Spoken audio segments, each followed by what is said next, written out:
नमस्कार, आप देख रहे हैं इंडिया न्यूज हरियाणा। मैं हूं आपके साथ अनन्या बेदी और इसी बीच बड़ी खबर से शुरुआत कर रहे हैं। देश ने एक और गोल्ड जीता है। कल मीराबाई चानू ने एक गोल्ड जीता था, लेकिन अब एक और गोल्ड जीता है। देश ने वेट लिफ्टिंग कैटेगरी में ये गोल्ड जीता है। कॉमनवेल्थ गेम्स में भारत का दूसरा गोल्ड। बड़ी खबर, जेरेमी लाल रिंगुंडा ने वेट लिफ्टिंग में ये गोल्ड जीता है। 67 केजी कैटेगरी में ये गोल्ड जीता है। बड़ी खबर, जेरेमी लाल रिंगुजा जिन्होंने ये गोल्ड जीता है। और जेरेमी लाल रिंगुजा को सीएम मनोहर लाल ने बधाई दी है। गोल्ड जीतने पर सीएम मनोहर लाल ने जेरेमी को बधाई दी है। ये बड़ी खबर आपको दिखा रहे हैं। इससे पहले अभी तक 4 मेडल देश ने जीते हैं, लेकिन एक और गोल्ड के बाद अब मेडल की संख्या 5 हो गई है कॉमनवेल्थ गेम्स में लगातार। तो सीएम मनोहर लाल ने ट्वीट करके बधाई दी। ये देखिए, ट्वीट आपकी स्क्रीन पर दिखा रहे हैं। जेरेमी को ट्वीट करके बधाई दी। उन्होंने कहा, शानदार प्रदर्शन करते हुए मैं भारत के लिए दूसरा स्वर्ण पदक जीतने वाली जेरेमी को पूरा देश आज गर्व उन पर कर रहा है। हार्दिक बधाई और हार्दिक शुभकामनाएं। हरियाणा के सीएम मनोहर लाल ने ट्वीट कर बधाई दी है। जेरेमी लाल रिंगुंडा वर्ल्ड वेट लिफ्टिंग का भविष्य। जेरेमी को हार्दिक बधाई और ढेर सारी शुभकामनाएं। ये हरियाणा के सीएम मनोहर लाल की तरफ से बधाई दी गई है।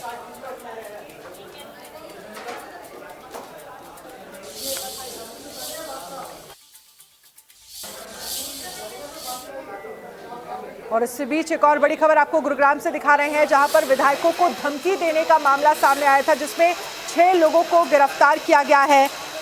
एसटीएफ ने 6 आरोपियों को गिरफ्तार किया है। 2 आरोपियों की मुंबई से गिरफ्तारी हुई है। बड़ी खबर आपको दिखा रहे हैं। 4 आरोपी बिहार से गिरफ्तार हुए हैं। सभी आरोपी मुजफ्फरपुर के रहने वाले बताए जा रहे हैं। सभी ने हाई स्कूल तक पढ़ाई की है। 24 मोबाइल 57 सिम बरामद हुए हैं।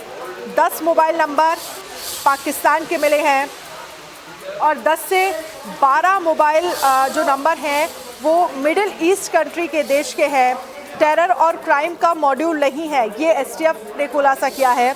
ठगी की वारदातों को ये जो आरोपी थे वो अंजाम देते थे, जिसके बाद ये गिरफ्तारी हुई है। बड़ी खबर आपको दिखा रहे हैं।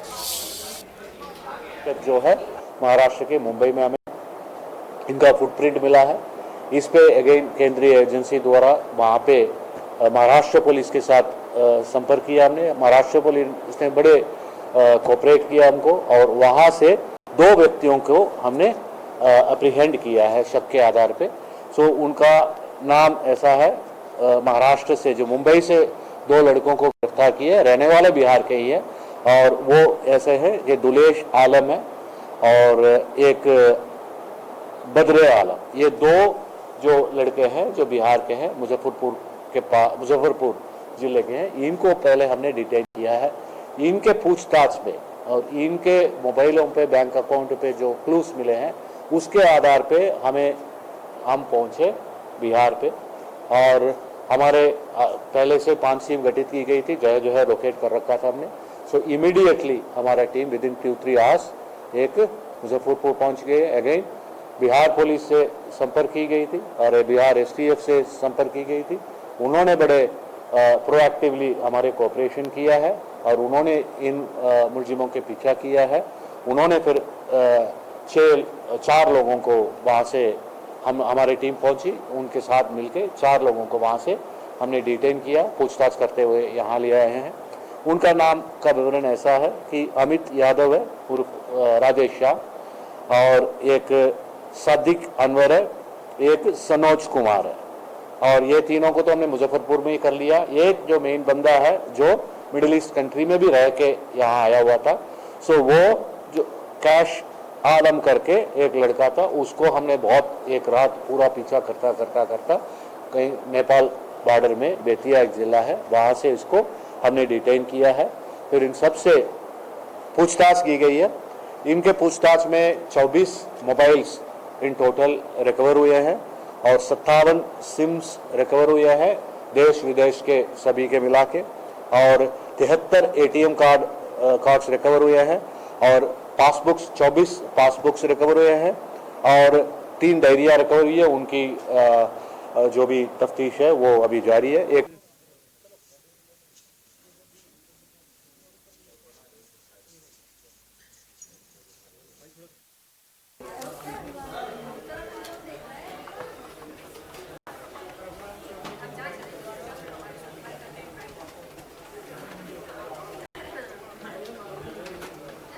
संजय राठौर इस पर ज्यादा जानकारी के लिए हमारे साथ जुड़ गए हैं। संजय, बड़ी कामयाबी मिली है, एसटीएफ को 6 आरोपियों को गिरफ्तार किया है। फिलहाल क्या कुछ जानकारी इस पूरे मामले को लेकर, पूछताछ में क्या कुछ सामने निकल कर आया? जी बिल्कुल अनन्या, मैं आपको बताना चाहूँगा जिस तरीके से आज यानी कि एसटीएफ हरियाणा की मैं बात करूँ, बड़ी कामयाबी हासिल की है क्योंकि 6 आरोपियों को उन्होंने गिरफ्तार किया है। क्योंकि जिस तरीके से लगातार हरियाणा में विधायकों को धमकी मिल रही थी, उस पूरे मामले में एसटीएफ ने आज बड़ी कामयाबी हासिल करते हुए 6 आरोपियों को गिरफ्तार जरूर कर लिया है। 2 को मुंबई से तो 4 को बिहार से गिरफ्तार किया है। क्योंकि पिछले काफ़ी समय से जो एसटीएफ की जो टीम है वो इस पर काम कर रही थी, लेकिन आखिरकार उनको बड़ी सफलता मिली। और इसी के साथ साथ सिर्फ मैं हरियाणा की बात न करूं, पंजाब के भी 2 एक्स जो एमएलए हैं उनको भी इन्होंने धमकी दी थी। क्योंकि पूरा जो ये ग्रुप है ये बिहार का रहने वाला, और बिहार और सबसे बड़ी बात जो है कि इनके पास से 24 मोबाइल, 27 जो सिम कार्ड है वो भी बरामद किए गए हैं और कुछ कैश भी इनसे बरामद किया गया है। और ट्रांजैक्शन की मैं बात करूं तो प्रतिदिन 60 से 70 हज़ार रुपए की जो ट्रांजैक्शन थी वो हर एक पासबुक में होती थी। तो ऐसे में कहीं ना कहीं करोड़ों रुपए का जो एक झोल ये करते थे। तो ऐसे में कहीं ना कहीं जिस तरीके से हरियाणा सरकार ने एसटीएफ को ये पूरा मामला सौंपा था, तो एसटीएफ ने कार्यवाही करते हुए 6 आरोपियों को जरूर गिरफ्तार किया। और इनका ताल्लुकात है जो सीधा पाकिस्तान से है। जो विधायकों को कॉल किया जाता था वो पाकिस्तान के नंबर से कॉल किया जाता था। और इसी के साथ साथ कहीं ना कहीं जिस तरीके से 27 सिम कार्ड जो बरामद किए हैं, तो ऐसे में कहीं ना कहीं मुंबई से, बिहार से, या फिर जिस तरीके से जो पाकिस्तान से कनेक्शन है वो एक बड़ी बात है। हालांकि इन 6 के 6 आरोपियों को 8 दिन के रिमांड पे जरूर रखा गया, लेकिन अब रिमांड के चलते इनसे जो एसटीएफ है तफ्तीश भी करेगी और यानी कि जानकारी जुटाएगी। क्योंकि संजय, जिस तरह से जानकारी मिली थी 10 मोबाइल नंबर जो ऐसे थे जो पाकिस्तान के मिले थे, एसटीएफ की तरफ से टेरर मॉड्यूल को लेकर भी क्या कोई खुलासा किया गया इस मामले पर?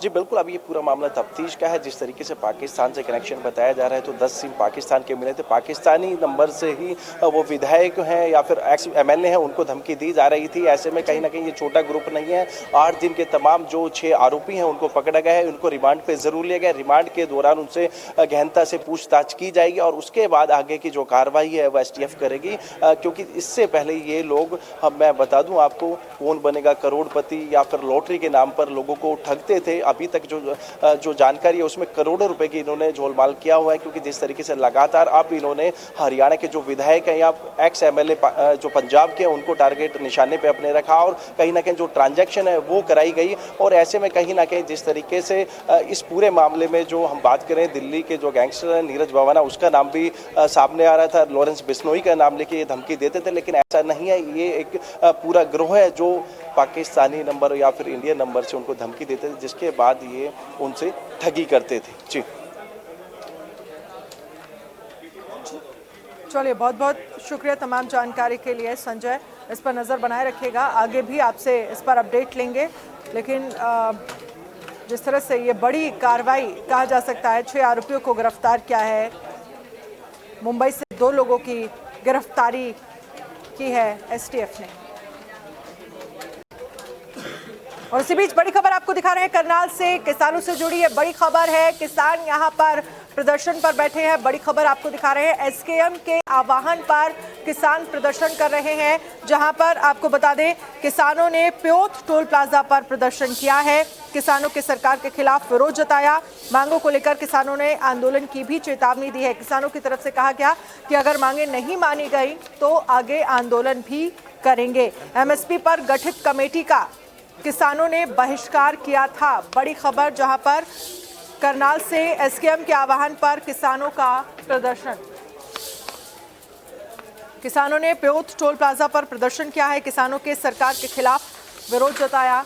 एमएसपी पर गठित कमेटी का किसानों ने बहिष्कार किया था। किसान ये मांग कर रहे हैं कि एमएसपी पर जो कमेटी को गठित किया गया था इसको लेकर एक बार फिर से इस पर बातचीत होनी चाहिए और अगर ऐसा नहीं होता है तो हम आगे बड़ा आंदोलन कर सकते हैं।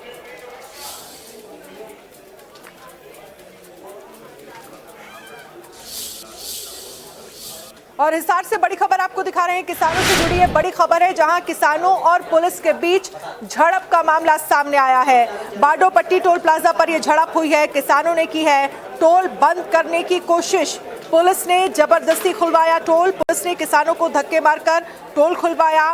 किसानों और पुलिस में तनातनी, किसानों ने पुलिस पर गुंडागर्दी करने का आरोप लगाया है। सरकार की वादा खिलाफी को लेकर प्रदर्शन करने के लिए ये किसान जो है वो पहुंचे थे, टोल बंद करना चाहते थे, लेकिन पुलिस और किसानों के बीच झड़प हुई।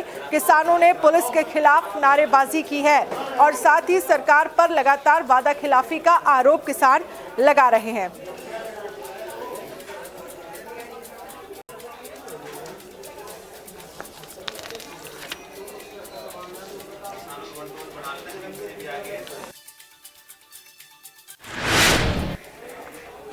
तो करनाल में जहां पर एसकेएम के आह्वान पर किसान धरने पर बैठ गए, प्रदर्शन उनकी तरफ से किया जा रहा है, तो किसानों ने प्योर टोल प्लाजा पर धरना प्रदर्शन किया। वहीं किसानों ने सरकार के खिलाफ जमकर नारेबाजी की और सरकार का विरोध जताया। सरकार की तरफ से एमएसपी को लेकर गठित की गई कमेटी का किसान मोर्चा ने बहिष्कार किया था। वहीं किसानों ने चेतावनी देते हुए कहा है कि अपने हकों के लिए एक बार फिर आंदोलन शुरू करेंगे। वहीं कलायत के रामगढ़ रोड 152 पर एसकेएम के आह्वान पर अपनी मांगों को लेकर प्रदर्शन किया और वहीं हिसार में भी मांगों को लेकर सरकार के खिलाफ किसानों ने प्रदर्शन किया। और आपको ये 3 तस्वीरें हम दिखा रहे हैं, प्रदर्शन की 3 तस्वीरें देखिए, जिस तरह से प्रदर्शन पर बैठे थे किसान करनाल में और फिर हिसार में देखिए पुलिस के साथ किस तरह से धक्का मुक्की हुई है। और आपको तस्वीरों में साफ तौर पर नजर आ रहा है यहाँ पर कलायत में किसानों ने पुतला भी फूंका है।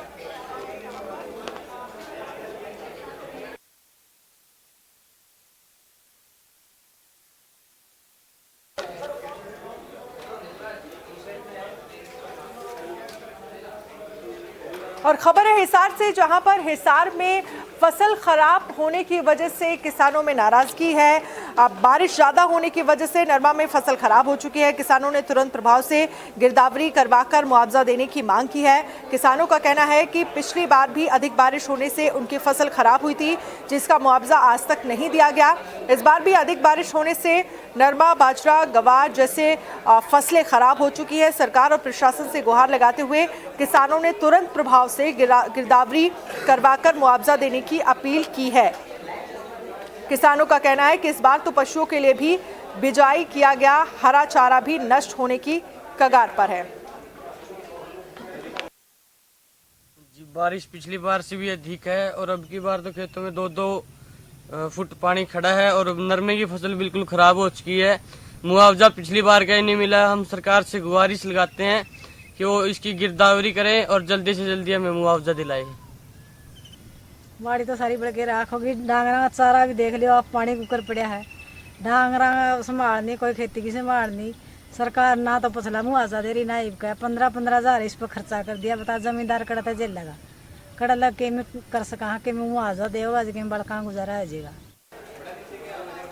और खबर है करनाल से, करनाल पहुंचे भूपेंद्र सिंह हुड्डा ने कहा है कि कल से कांग्रेस का चिंतन शिविर जब शुरू होगा तो इसके बाद कांग्रेस और मजबूत होगी। वहीं हुड्डा ने कहा कि कोई नेता कांग्रेस छोड़कर नहीं जा रहा। जब उनसे सवाल किया गया कि खबर मिल रही है कि कई लोग कांग्रेस छोड़कर जाने वाले हैं, तो उन्होंने कहा कि कोई भी ऐसा नेता नहीं है जो कांग्रेस छोड़कर जा रहा हो।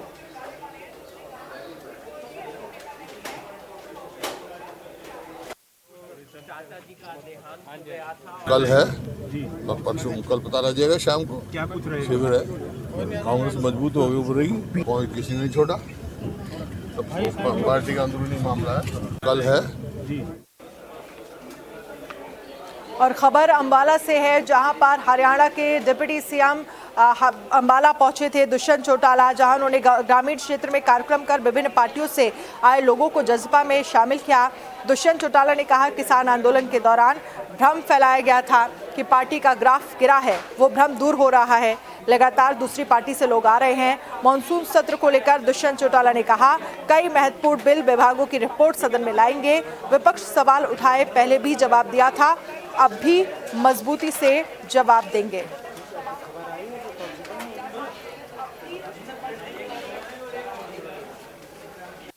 निरंतर सदस्यता अभियान के बाद पूरे प्रदेश में बहुत से ऐसे साथी जो पीछे रह गए थे या आज दूसरे दलों से संगठन को मजबूती देने के लिए आ रहे हैं, उससे ताकत मिल रही है। और निरंतर चाहे वो निकाय के चुनाव हुए हों या फिर आने वाले भविष्य में पंचायती राज के और कॉरपोरेशंस के चुनाव हैं, मैं मानता हूँ पार्टी संगठन को जो एक सेटबैक कोविड में किसान आंदोलन में मिला था, उसके बाद जो एक भ्रम लोगों में फैलाया गया था, संगठन कमजोर पड़ा है। और अब खबर है फरीदाबाद से, जहां पर सेक्टर 22 के अंदर एक कम्युनिटी सेंटर के अंदर ऑडिटोरियम बनाया जा रहा है, जिसको लेकर ये कहा जा रहा है कि उस ऑडिटोरियम बनाने में घटिया सामग्री का इस्तेमाल किया जा रहा है। इस मामले को लेकर कहा जा रहा है कि जिसमें पीली ईंट और हल्की क्वालिटी का डस्ट लगाकर ठेकेदार मोटा मुनाफा कमाने के चक्कर में दिखाई दे रहे हैं। हालांकि जब इस पूरे मामले को लेकर ठेकेदार से बात करने की कोशिश की गई तो उसने कैमरे पर कुछ भी कहने से मना कर दिया। इस पूरे मामले को लेकर जब कैबिनेट मंत्री मूलचंद शर्मा ने कहा कि ठेकेदार के द्वारा यदि हल्की सामग्री लगाकर काम किया जा रहा है तो उस बिल्डिंग को हैंडओवर से पहले उससे दुरुस्त करवाया जाएगा, तभी उस बिल्डिंग को जनता के हवाले किया जाएगा। ये मूलचंद शर्मा जो कैबिनेट मंत्री हैं उनकी तरफ से कहा गया। आसान है जी, और मैं कहता हूँ जो भी काम होता है बल्लट के पैरामीटर मैं ये तो मान सकता हूँ 19-20, और उसका आज छत डालने का काम है लोहे की, बाकी काम तो उसका 2 साल पहले हो चुका, अब तो शेड बनना है और शेड में लाइटिंग है, जो होगा रिपेयर करेगा, जब लेंगे उससे कंपटीशन लेंगे तो पूरा करेंगे। और बड़ी खबर आपको यमुनानगर से दिखा रहे हैं। यमुनानगर में मंकी पॉक्स के 2 संदिग्ध मामले सामने आए हैं, जहां पर आपको बता दें 2 बच्चों में दिखे हैं मंकी पॉक्स के लक्षण। दोनों के सैंपल लैब में भेजे गए हैं। कई दिनों से बुखार से दोनों बच्चे पीड़ित बताए जा रहे हैं। दोनों बच्चे आपस में भाई बहन हैं और दोनों में ही लक्षण देखे गए हैं मंकी पॉक्स के। हालांकि संदिग्ध मामले हैं, दोनों के सैंपल यहाँ फिलहाल लैब में जाँच के लिए भेज दिए गए हैं। तो हरियाणा के यमुनानगर में 2 बच्चे मंकी पॉक्स के लक्षण मिले हैं, जिस पर दोनों को यमुनानगर सिविल अस्पताल के आइसोलेशन वार्ड में भर्ती कराया गया है। ये दोनों बच्चे भाई बहन हैं। इन्हें पिछले 12 दिनों से बुखार था और शरीर में चकत्ते पड़ने शुरू हो गए थे। इसी दौरान परिवार के सदस्यों ने टीवी पर मंकी पॉक्स के लक्षण के बारे में देखा, जिसके बाद उन्होंने यमुनानगर कंट्रोल रूम में इसकी सूचना दी। सूचना के बाद यमुनानगर के सीएमओ डॉक्टर मंजीत सिंह ने तुरंत विभागीय टीमों को अलर्ट करते हुए एम्बुलेंस से परिवार के दोनों बच्चों सहित उनके माता पिता को सिविल अस्पताल में लाकर आइसोलेशन वार्ड में भर्ती किया। सीएमओ डॉक्टर मंजीत सिंह ने बताया कि बच्चों की हालत स्थिर है, उनको प्रोटोकॉल के मुताबिक नियमानुसार ट्रीटमेंट शुरू कर दिया गया है। उन्होंने बताया कि उन्हें एम्स के अधिकारियों से भी आग्रह किया है कि जल्द से जल्द इसकी रिपोर्ट भेजें ताकि आगे की कार्रवाई उसी हिसाब से की जा सके।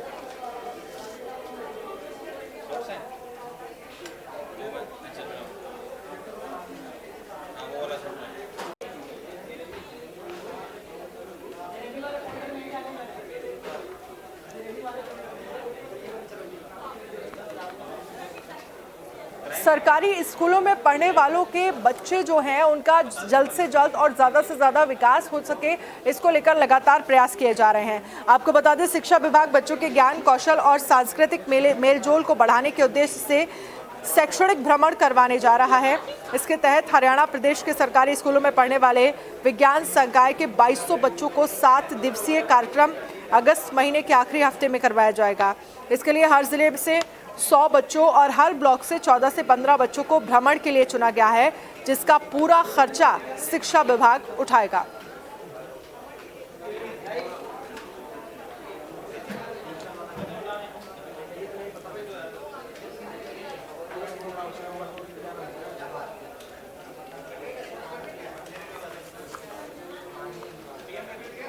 और आज तीज का पर्व है और बहुत ही हर्ष और उल्लास के साथ हरियाणा में तीज का पर्व मनाया जा रहा है।